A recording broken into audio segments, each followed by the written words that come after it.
Hello, and welcome to a special bonus episode of Unscripted Moments, a podcast about propaganda, hosted by Lisa Gillan. That's me, just for today.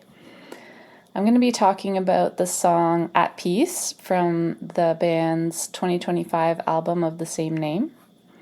And before I get into it, I just thought I'd give a little bit of a background about myself and elements of my life that relate to the song and how I came to know the band's music.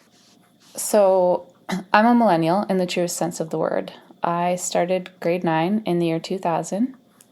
I was in my first few weeks of grade 10 when September 11th, 2001 happened. And that kind of led me on a quest to figure out why people could be so upset with the United States that the events of that day would occur. Like, what led to that? I was also getting into fast-paced music even before that time. I think from the time I was maybe even 12 years old, from like video games that my sister and I would rent at the movie place, and watching much music late at night with the punk show. And from there, of course, because it was the era of Napster and Audio Galaxy and those things, you find one kind of band like that, and then from the video games or whatever, and then you find more similar artists. And through that, I discovered propaganda. And then, of course, they were singing about things that related to now all of these questions that I had about the world, and also leading me to have more questions about the world and look into more things. So they were very, much a part of my kind of formative years in terms of who I would become. Also, while I was in high school, I did take a course on world religions. So I was raised from age 6 to 16 in an Anglican Christian church. And in this world religions class in high school, we kind of looked at how similar a number of religions are to Christianity. But then we also looked at different types of ways of seeing and experiencing the world, including Buddhism, which really piqued my interest. So in about grade 11, I became interested in Buddhism and started reading up on that even more than what was in that course that I took. And from there, kind of started getting into meditation and things like that a little bit. Then in university, I went to school. I ended up going to school and getting a bachelor's degree in environmental studies with a focus on environmental politics. But I actually started in political science, aiming for a degree in social and political thought. So a number of my courses were not just political science, but also more the philosophical side of things, like a deeper dive into how different political ideologies may have come to be and like the more formative thought processes that may have led to them, I guess you could say. And so all of that kind of leads into how I relate to this song, At Peace. I'd also definitely have to say that the reason that I went into studying environmental politics or any politics at all was largely in part because of the influence of propaganda's music on my life. So it's all very connected. And I'm also taking a course to become a meditation teacher. So I am really into meditation and stuff. But I haven't completed the course. It's one of those like study at your own pace kind of things. And I've dabbled in and out of it over a while now, but I always have multiple things on the go. So one day I'll finish it. But anyway, all of that to say, I'm not like super qualified to talk about these things by any like doctoral standard. I'm just an interested person. These are things that align with my interests that I think relate to the song. So that's where I'm coming from. Anyway, let's get into it. Okay, so first off, one of the reasons, if not the main reason, that I think I relate to this song so much and would pick it as probably my favorite off the album at the moment, but I always hesitate to pick favorites because it oscillates. But anyway, one of the things that makes me feel most connected to this song is that in one of my philosophical classes in university, of course, we talked about Freud, and we talked about the id, ego, and superego. Basically, for anyone who needs a refresher, who may not be familiar with Freud's concepts, the id is like the unconscious part of your brain that just wants things. It wants things. It doesn't care about how it impacts anybody else. It's just got desire, and it pushes you to chase those things that you desire. That's the id, essentially.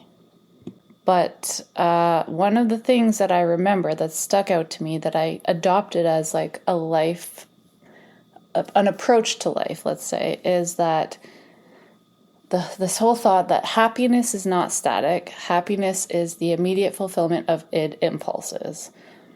And so striving for happiness is chaos. Striving for happiness is like you will never be satisfied because you can't be in a constant state of gratification. You can't be in a constant state of satisfying those id impulses. So what then should you strive for? Well, being at peace, right? Peace is a state that can be sustained. That doesn't mean you can't have happy moments interspersed throughout life, but if your whole goal is to have a happy life, you will not ever be satisfied. So I've based so many of my life decisions since university on this concept of will this decision ultimately bring me peace? And that doesn't necessarily mean it's going to be something that I sustain throughout my life of whatever that decision leads me to. But will I look back and think, oh, I should have done this. Oh, I wish I hadn't done that. Will I think, this decision hurt someone, but I don't care? No, I don't want that because I want to be at peace. So it kind of made me anyway, delve into my consciousness and really consider every action that I take, is this going to be something that leads me to be struggling with inner demons for the rest of my life? Or is it something that's going to leave me with a sense of I made the best decision that I could at the time with the information that I had kind of approach? Might have been through my readings of some Buddhist books. Because to me, the answer was obvious. The answer was peace. Instead of striving for a life of happiness, you should strive for a life of peace. And that is something that I've carried with me ever since those days. So how do you get to do that? What does that mean for you? It probably means something different for everyone, or it could. But there's probably some common themes that most people can relate to. But again, how you get there kind of depends on what influences you've had in your life already. So one thing that Buddhism helped me understand was that the concept of, all life is suffering. That's one of the core principles of Buddhism. You accept that. And once you accept it, you're not fighting it. So already that's kind of more peaceful, right? Because you're not trying to change something that's not changeable. There are things in life that are going to hurt. Life is a struggle. All life is suffering. But so once you accept that, it allows space for the beauty of life to come through as well. In so many ways. But that principle that I, picked up from Buddhism helped me understand how to have a life of peace, at least one that I felt at peace with where it was like, okay, this bad thing has happened, bad things are going to happen. And then I kind of do a deep dive into like, well, what could I have done to prevent this? How could I have known to do something to prevent that? And if all of those answers are, you couldn't have known, you did the best you could, then I can accept it and be at peace. I think what becomes stronger than that is, and something that I did adopt is like it's like that cliche of why cry over spilled milk, because it doesn't matter. It doesn't matter what led to it. It doesn't matter what you could have done differently. It happened. The thing happened. You have to pick up from where you are. So that to me is like a stronger understanding of how to be at peace. You're just like, things happen. This happened. And as soon as you accept it, rather than trying to deny that it happened or think how you could have prevented it, because it doesn't make a difference now. As soon as you accept that it happened, a sense of peace can come to you. It might not put you completely at peace, but I think it eases the burden. So let's get into the lyrics a bit. So the first verse, I guess. Yeah, the first verse, it goes, hedge every bet, lick every boot, make every appeal, prostrate yourself to the killing machine to spare yourself from its wheels. Better them than me rolls so seductively off your tongue, your reckoning has begun.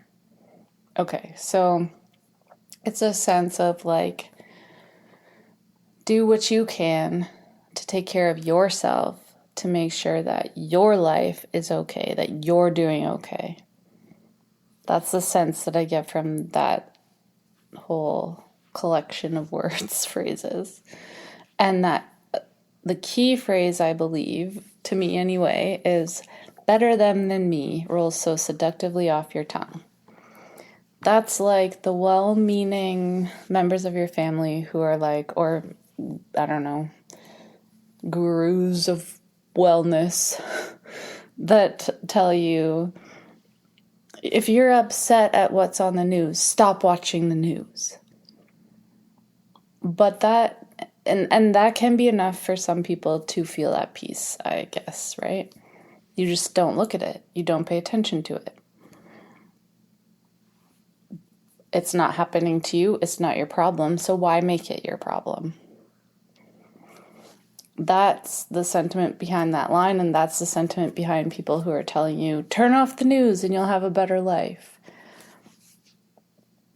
Like, maybe, but it's up to you if you can be at peace with that or not, if you can accept that or not. And maybe there is some wisdom in that, because maybe there is nothing you can do about it. So what does sitting there dwelling on something you can't fix do? How does that bring you or the world anything better? I had a boyfriend once who loved to quote a movie. I forget what movie. I think it's Grandma's Boy or something. And he would always say to me, worrying is like a rocking chair. It gives you something to do, but it doesn't get you anywhere. And again, it's like, well, you're like kind of right. If all I'm going to do is worry and not do anything about it, then you're right. What's the point? But to me, worrying is part of the process of figuring out what to do about it. So if you think about it, if you engage with it, if you watch the news, if you worry, at least you can process, like, is there anything that I can do about it? And if the answer is no, then you're right, he's right, whatever, I guess, let it go. But if there is something you can do about it and you're not doing it, to me, that's where things start to unravel. And then you have an option.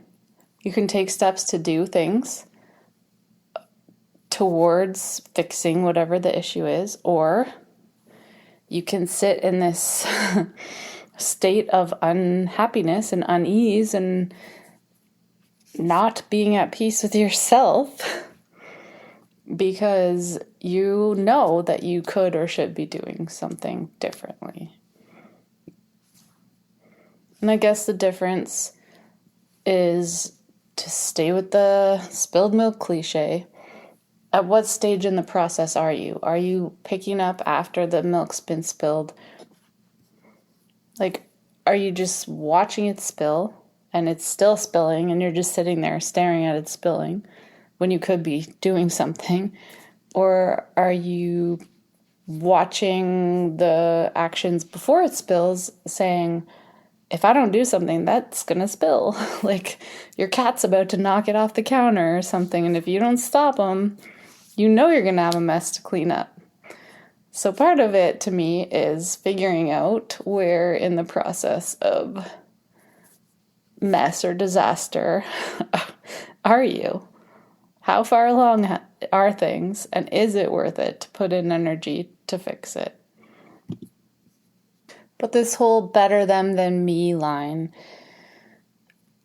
it's actually so frustrating too, right? Because it's like, okay, so I'm struggling and some wellness guru or whoever is telling me I can solve my problems by not paying attention to other people's problems, right? Essentially.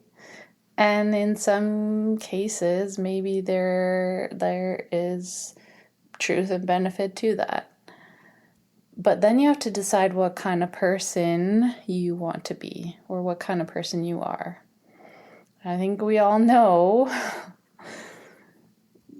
the members of propaganda are not people that would be satisfied only caring about themselves, because their whole musical catalog is about caring for other beings, right? I mean, it's threaded throughout all of their albums. And something I think of when I think about this kind of whole thing is, so when I was, again, in university studying environmental studies, I was around a bunch of people that cared about other living beings, that cared about each other people, other animals.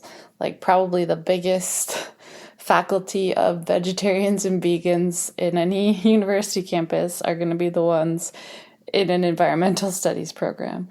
So I was in school surrounded by this great community of like empathetic, caring, sympathetic people. And then there's also the tie-in to like the natural elements, natural taking care of yourself, like using products, that you wouldn't find at a big box store. There's not the overlap that I expected fully. It's more people who are focused on what is good for them.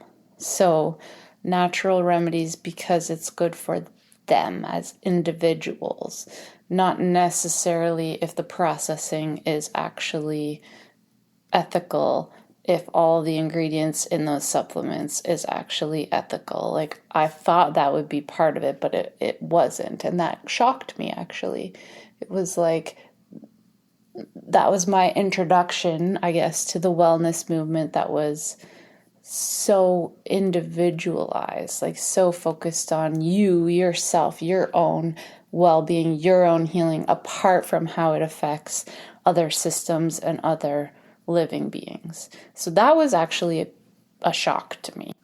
Like, more mainstream wellness, especially at the time, sure, like, you're focused on whatever you need, like medicine-wise, whatever you'd get at the drugstore, normal, whatever. But I really thought, like, okay, so how can I extend this community? Where can I find like-minded people outside of my university program? And I thought they'd be the wellness people, but then I realized that that's not necessarily true. And while there is for sure some overlap, some of those people are like very caring people. They care about the processes. They care about how or whether things are done ethically. But others are this group of, well, better them than me. Like, it's beneficial to me. So that's just the price of it, I guess. Or, like I'm talking mostly about practices that impact animals here. So, like, I was surprised that, health conscious people, for example, might be super into like fish oils and cod liver oils, because I was like, well, what about the animal aspect of it? What about the harm, the pain, the death to the fish? Like, I just thought naively that these people would care about those things as well. And part of the wellness community too, that I am really drawn to and always kind of have been, especially since getting, familiar with Buddhism, but also even when I was going to a Christian church, I went to a Christian summer camp a few summers, I think 3 times. It was like a 4-day camp over the August long weekend that we have in Canada. One of the things we did there was a guided meditation, and it was I think this was the first time I'd ever done a meditation, and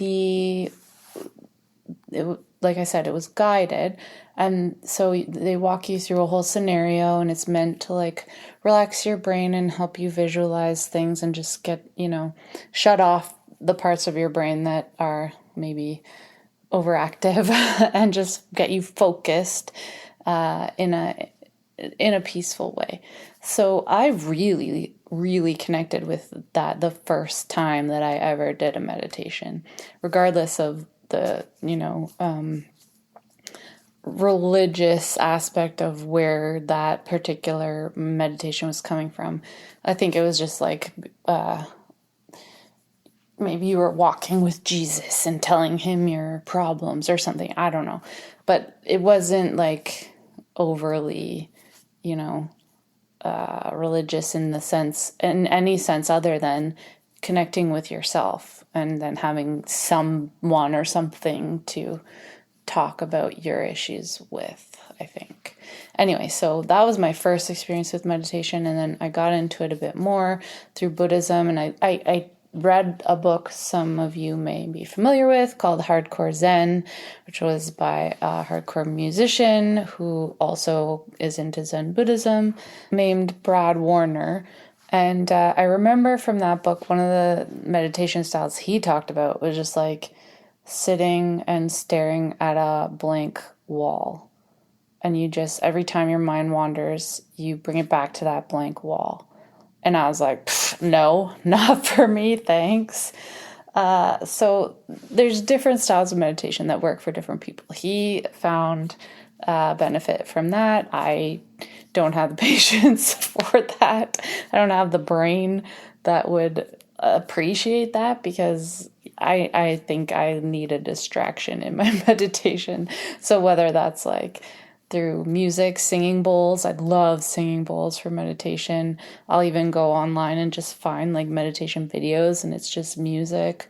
So it doesn't work for me, but it works for him. Great. So anyway, different styles of meditation. So I really connect with that aspect of the wellness community. But funny enough, one of the, I guess, leaders of that community that I've been introduced to actually came at a time in my life when I was going through a really challenging time. I was experiencing some scary things. People in my life have been experiencing some scary things, and I took that on. So what was impacting people that I was close to in my life was impacting me greatly. And then I was also in a bit of a scary situation where I was having a hard time eating and sleeping because of anxiety to do with something else that I won't get into. But anyway, all of that to say, I needed help getting my mind back on track, back in order, back my nervous system really back to a state of like being able to function in the world. And at that time, somebody gave me an Eckhart Tolle meditation CD and told me to put it on. And I tried it, and it was a guided meditation. So I was like, cool. Love that. But once I started it, he started talking about how I was supposed to visualize myself as a mountain and there was a storm and the snow was coming in and it was, all around me and I was just a mountain and I was sitting in the storm. And I freaking hated it because I was like, I don't want to be in this storm. I want to be inside the cave, inside the mountain, covered under a warm, fuzzy blanket with wolves guarding the door, protecting me. I don't want to be the mountain. I want to be hidden inside of it somewhere where it's safe and warm. I don't want to be in the snowstorm. I want safety and comfort. So at that time in my life, when I was going through trauma, that did not bring me peace, right? And I think what I relate that to in this whole concept is kind of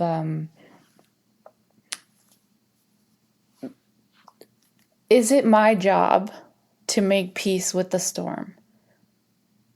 Or does it make more sense for me to find a safer environment for myself, but a place where, not only am I not being impacted, but no one's being impacted.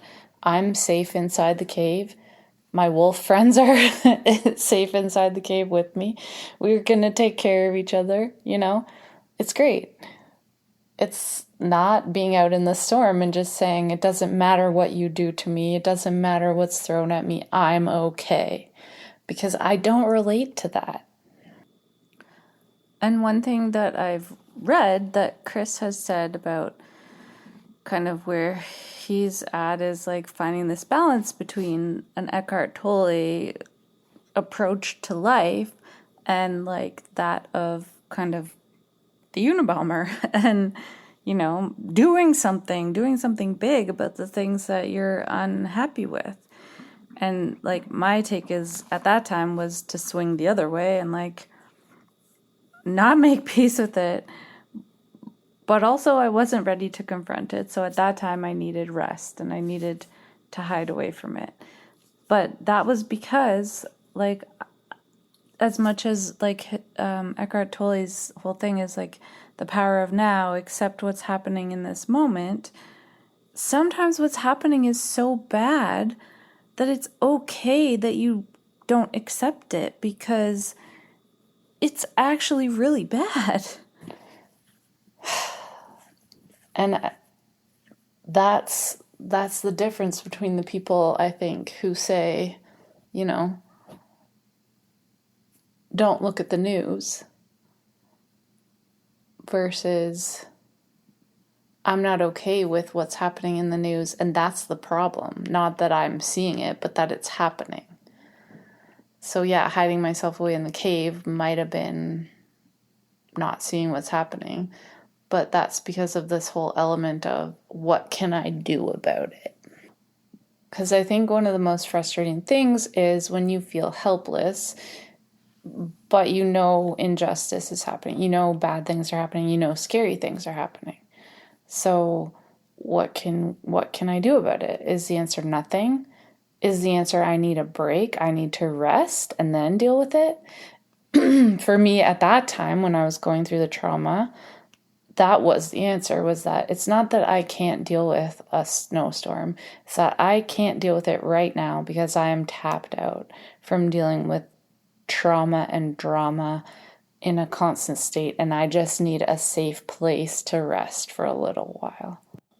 And I think one of the things that I struggle with that, and that others probably do too, is this feeling of like, but do I deserve that rest? Am I allowed to take these moments to myself in the midst of whatever bad thing is going on when other people are suffering and struggling? Like, how do you come to terms with that too? And it's recognizing that, yes, if you can take some moments and you need to, like, that is okay. And so I don't see that as the better them than me approach. I see that as I am sad and mad and hurt for what's happening to everyone, and I feel powerless, so I need a break, but I'm going to come back and I'm going to shovel this snow, shovel a path through this snow, or whatever the case may be. Share my blanket with the other people that need it, bring them into my cave in the mountain. And, that's the difference, I think. But yeah. And then right into the next verse or group of words, whatever, collection of thoughts. Chris says, in spite of endless war, extinction level events, depredation, and plague, every one of your ancestors survived to reproductive age. The probability that you are even here is next to none. Hey, no pressure, everyone. And it's true. Of course it's true. Of course it's true. I think about that a lot. It's like, yeah, how lucky are we to have survived the plague, to have survived polio, to have survived all of these things that have happened in the world. And yeah, wars, we've all had family members, ancestors in wars. And we were lucky enough that our parents and their parents survived all of these things. It's the miracle of life, right? To be able to be here in this moment. So many things had to go right. And here we are. And what are we doing with it? What are we doing with it?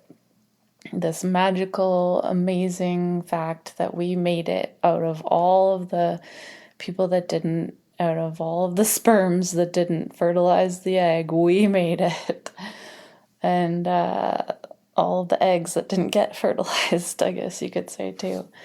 So yeah, that is big pressure, and it should be big pressure, and it should motivate us to have meaning in our lives.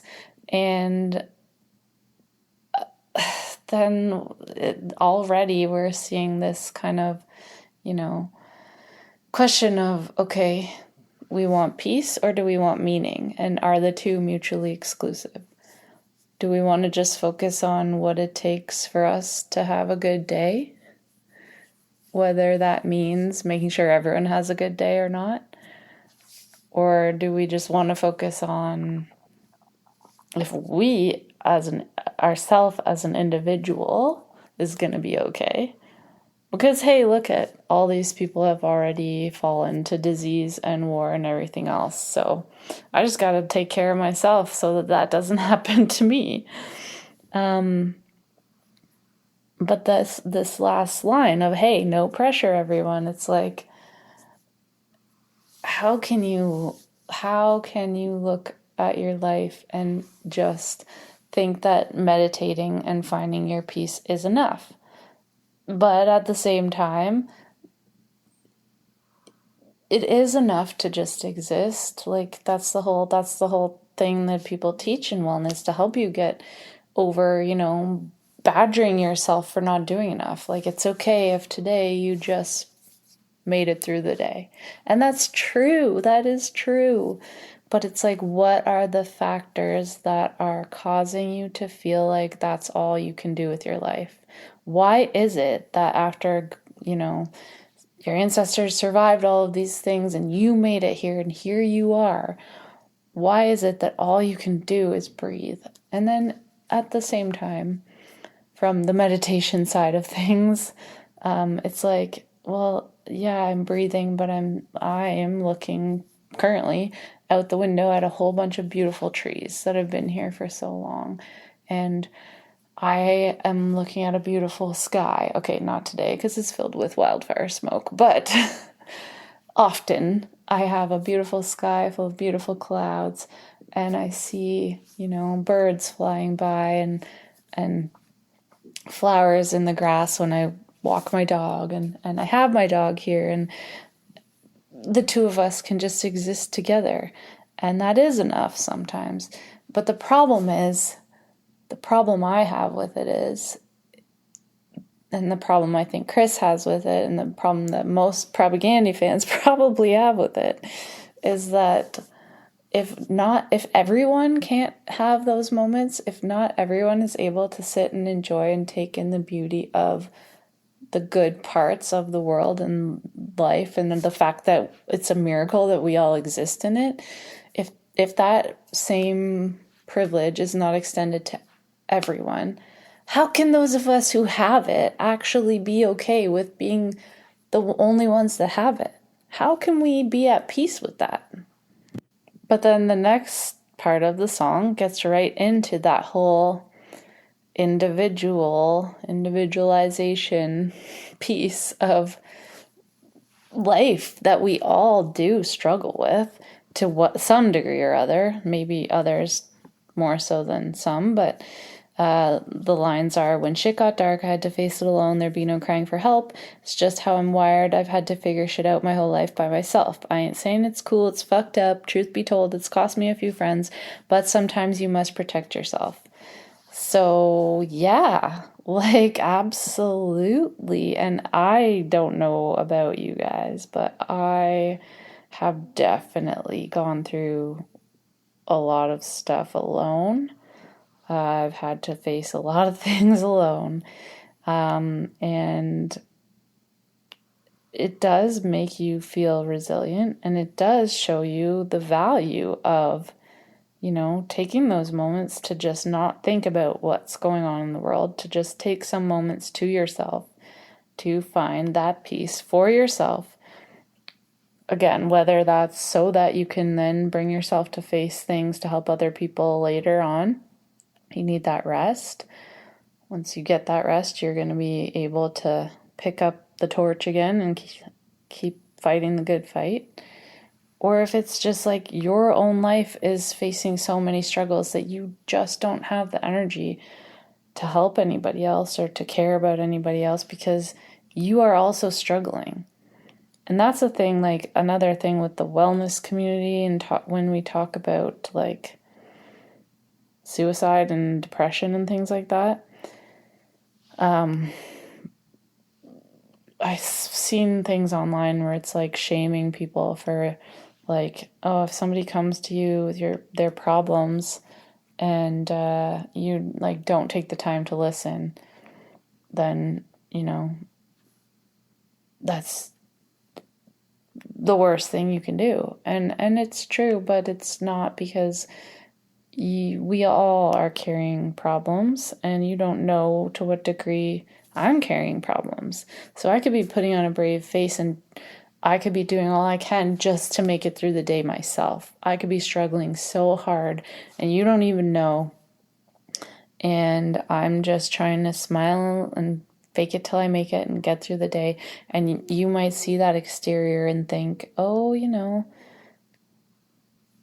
she's got a good, balance in life, so she can handle it if I disclose all of my problems to her and she can help me. And it's like, I wish I could. I always wish I could. But sometimes I can't. Sometimes I cannot.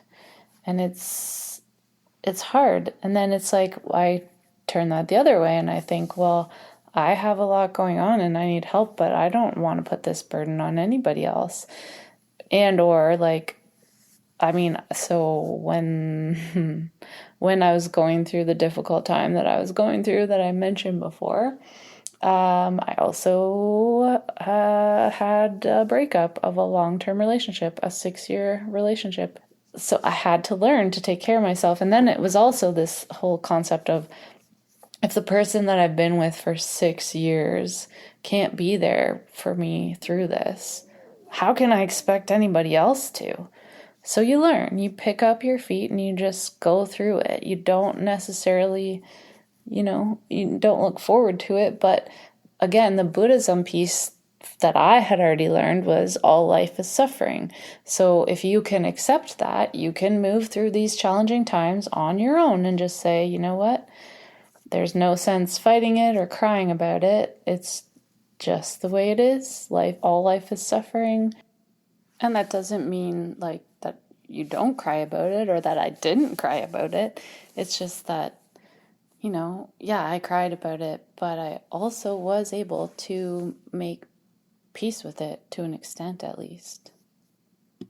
And that doesn't mean I can't also find happiness and peace even in times of suffering.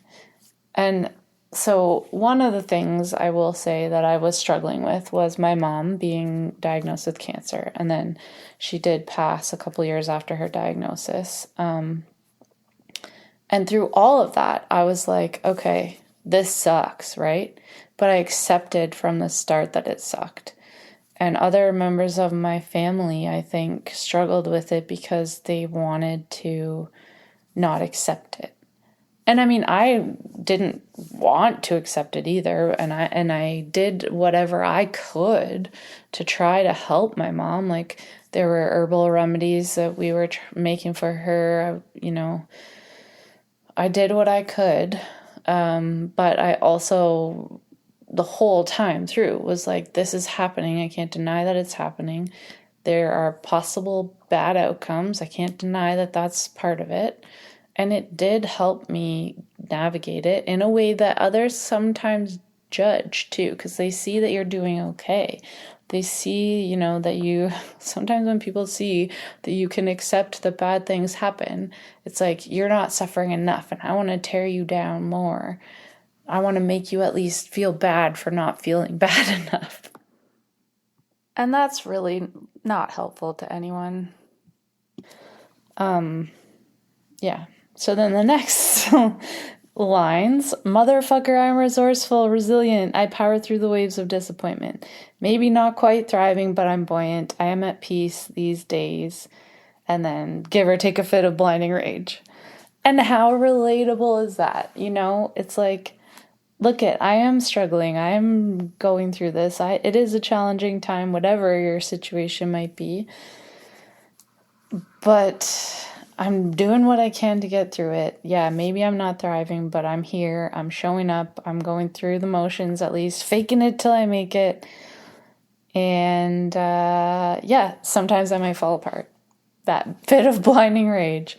Now, again, personally, I really can relate to this because also with my even taking on of Buddhist philosophies and meditation and all that, I compare myself to the Hulk because I'm constantly enraged and have been since I was a teenager and found out about all of the injustices in the world, or at least all of the ones that I know about. I am angry all the time. And so that line from the Hulk where he's like, what's your secret? I'm always angry. That's me. I'm always angry. And people are surprised by that, but it's like, look at what's going around in the world. Look at what's going on in the world. How are you not angry all the time? And so even since high school, I've been referred to by friends as a little ball of rage. But I mostly keep it in check. And I've learned to. I mean, obviously, you evolve from being a teenager to now I'm a 40-year-old adult. You evolve, you take on strategies to get through it. So sometimes those strategies are more effective than others, and sometimes you just want to feel the rage. You just want to lean into it and embrace it and express it. And that's, I think, fair.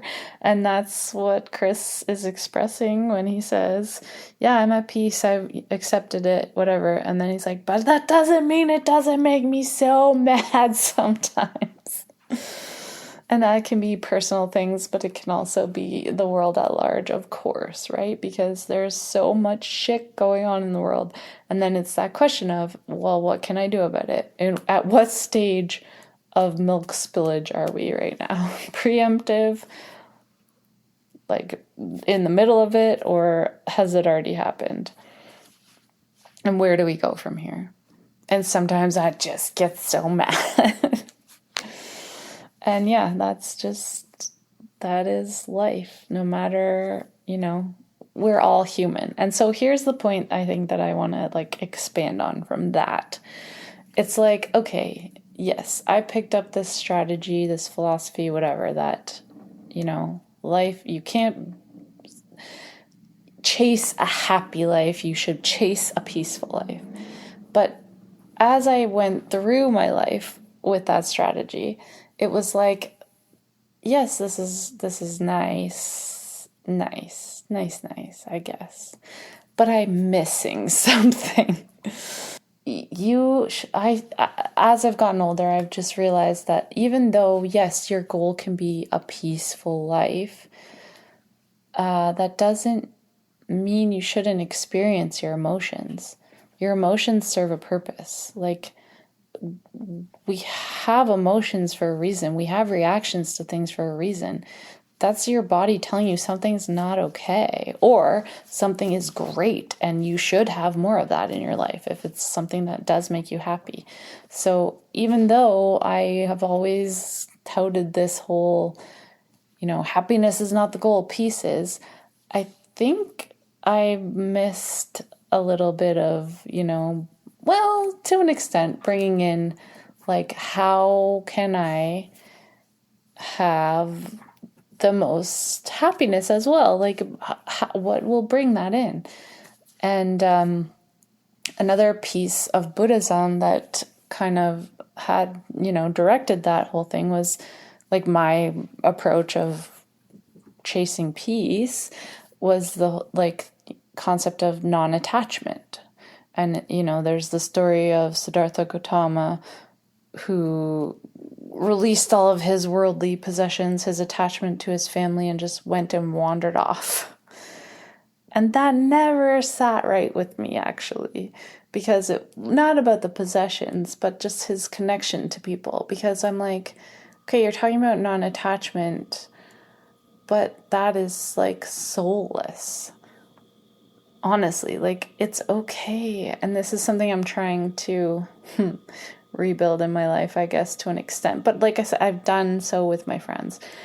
It's okay to get attached to people. It's okay to have affection for people and want them to be safe. It's okay to care. It's okay to feel happy. It's okay to feel sad. It's okay to be mad at those same people. It's okay, because those direct things, and then they direct, like, actions you take, conversations you have, changes that you might need to make, or they might need to make, or you both might need to make.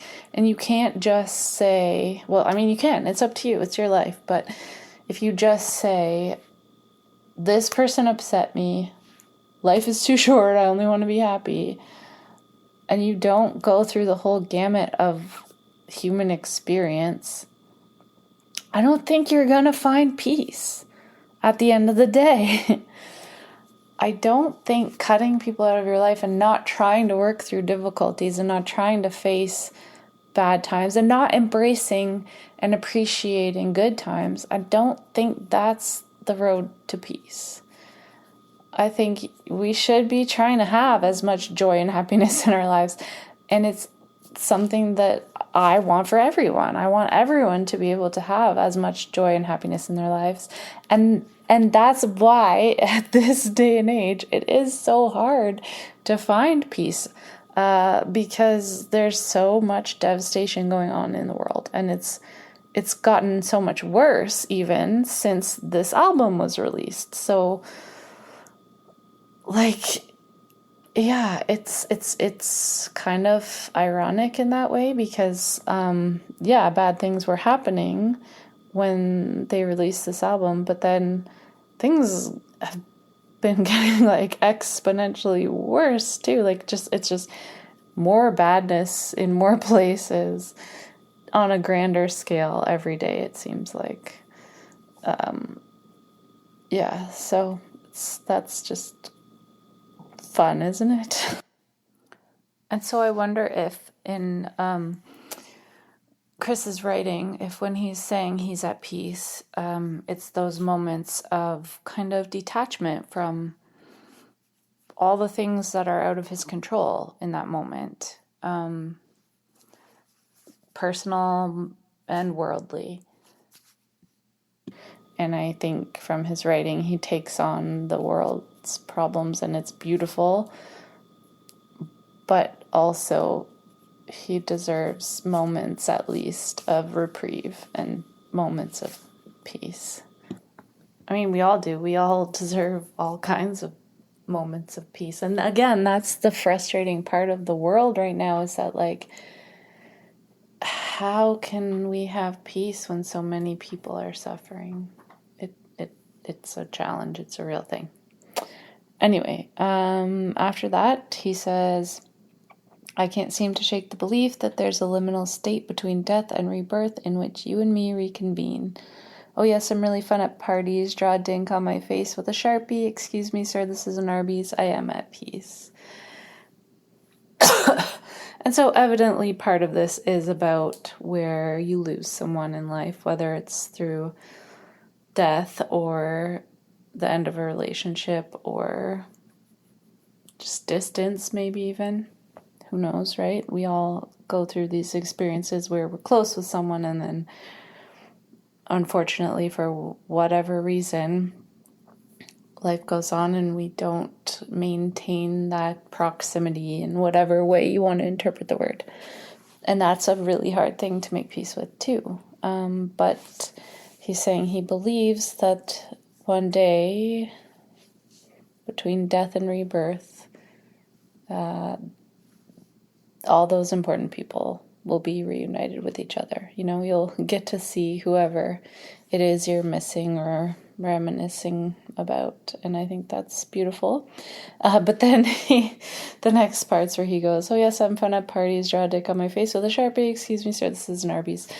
Yeah, that's like the deep thinker at whatever event, and you're trying to get into the depths with other people, and they're like, we're just here to play ball hockey, man, or we're just here to grab some fast food at the Arby's, man, whatever, like, where you're just, like, your mind is constantly in this state of, or maybe not constantly, but goes to these states of, like, delving into these issues, and it's like the people around you maybe can't relate because they're just here to have a good time or whatever, or not take life so seriously. Those may be the people that are saying better them than me, and then they move on and they're fine and they're at peace because they don't care as much about others, maybe, you know, like all kinds of scenarios. But it's just that feeling of like almost loneliness or aloneness where you're saying, you know, oh, life is heavy, man, and other people are like, whoa, like, chill out. Like, we don't have to go there.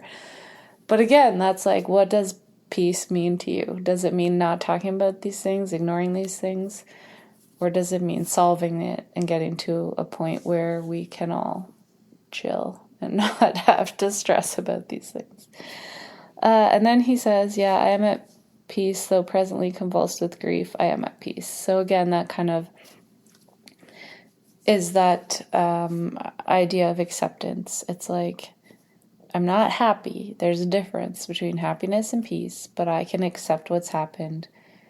I have done maybe all I could do about whatever situation or multiple situations, and I am at a place where I don't need to make things that are out of my control something that disturbs my peace, even if I'm sad about it. And then, yes, his final stanza. Some days I'm scared I'm going to die, or even worse, I might survive. I try to keep these words in mind. Nothing worth having comes without some kind of fight.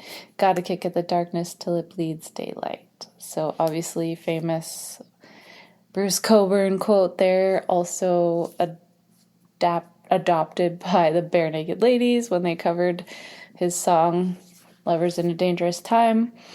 It's a great line. It's a classic. It's at the heart of, yes, this song, obviously, and anyone who's struggled against depression, sadness, hard times, or this struggle even just to find peace. It's like, I'm not there, but I can't give up, because if I give up, the darkness wins. And if I don't give up, at least there's a chance that I might find that daylight, that happiness, that peace.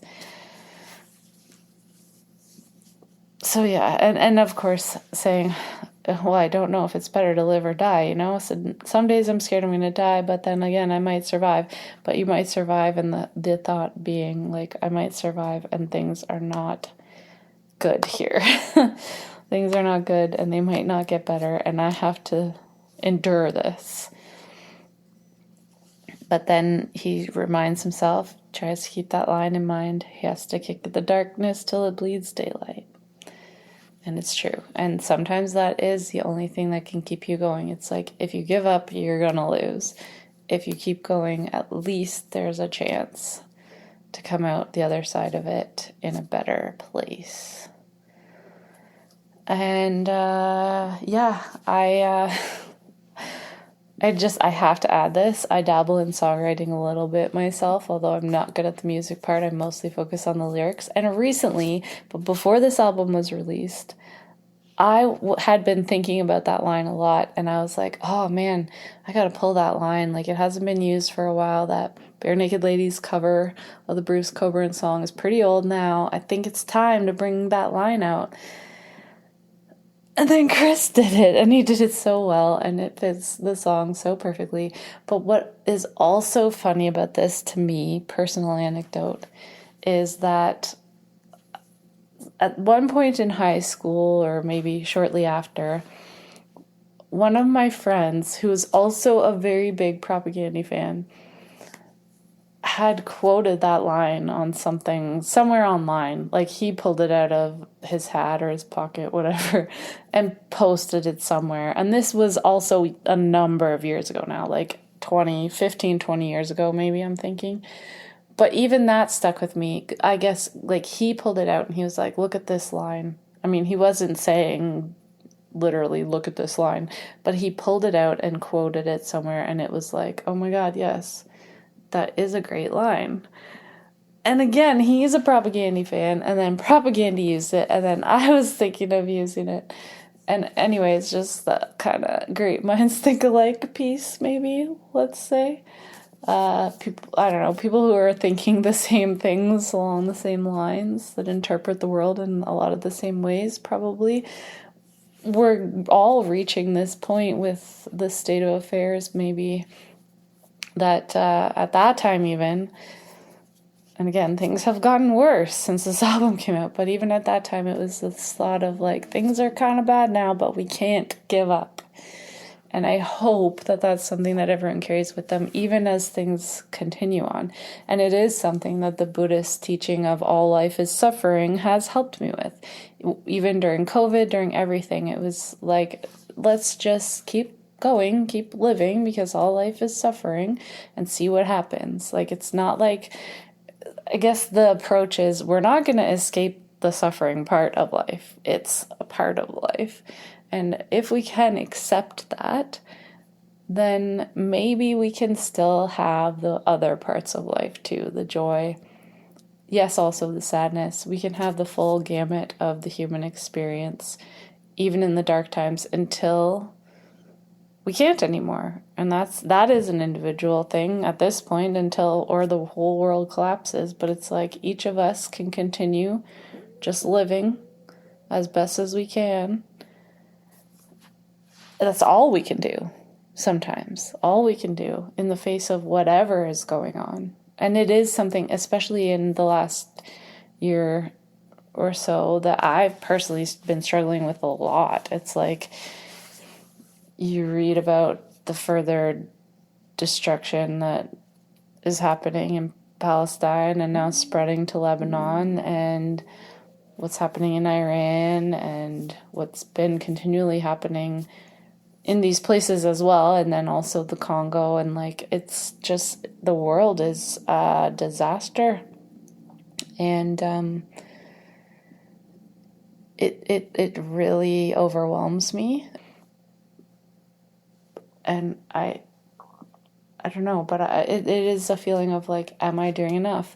What can I be doing in these moments now to help other places in the world? And I look and I try and I think, and it's overwhelming. And then it's like, well, as long as I look into it, think about it, and take the actions that I think I reasonably can, I think I can make peace with my place in what's happening. That doesn't mean I'm okay with what's happening. But as long as I'm not shutting myself away and just calling my life okay because I'm not reading the news, like, that to me would not bring me peace.